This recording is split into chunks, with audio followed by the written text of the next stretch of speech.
సరస్వతి సేవాశ్రమము. దాంట్లో ఒక తాతగారు ఉండేవాళ్ళు. ఆ తాతగారి దగ్గరికి ఈయన శశికుమార్ అనే ఫోటో స్టూడియో గవర్నమెంట్ ఎంప్లాయ్ అని వచ్చేవాడు. వచ్చి వాళ్ళ మేనకోడలో లావణ్య కేర్ టేకర్ లా సెకండరీ చదువుతుంది. దాన్ని హాస్టల్లో కేర్ టేకర్ గా అంటే జాయిన్ చేపించడానికి వచ్చారు. తర్వాత వాళ్ళ వైఫ్ ఫణిశ్రీ అనే ఆమె వార్డెన్ గా జాయిన్ చేపించడానికి వచ్చారు. తర్వాత ఏమో ఆ తాతగారిని పంపించేశారు హాస్టల్ నుంచి.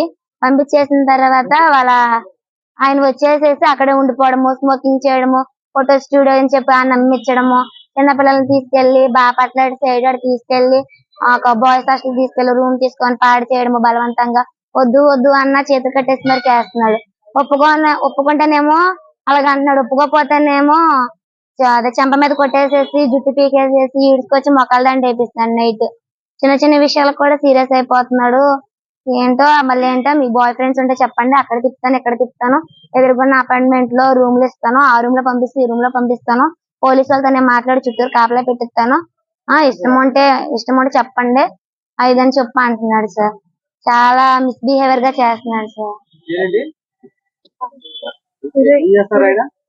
శశికుమార్ హాస్టల్ లో వెరిఫైర్ సార్.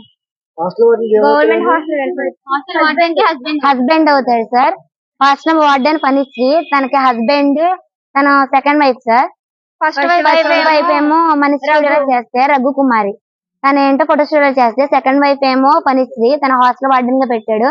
వాళ్ళ హస్బెండ్ ఏంటో శశికుమార్, కేర్ టేకర్ అంటే లావణ్య వాళ్ళ మేనకోడలు సార్. వాళ్ళ కింద పనిచేసే జ్యోతి ఏంటో మాయ మాటలు చెప్పి తీసుకెళ్ళింది సార్. వాళ్ళ అక్క ఏంటో ఇక్కడ ఐస్ చేస్తా ఉంటాయి సార్ పిల్లల్ని. బాపట్ల తీసుకెళ్లాడు సార్. ఫోటోషాప్ అని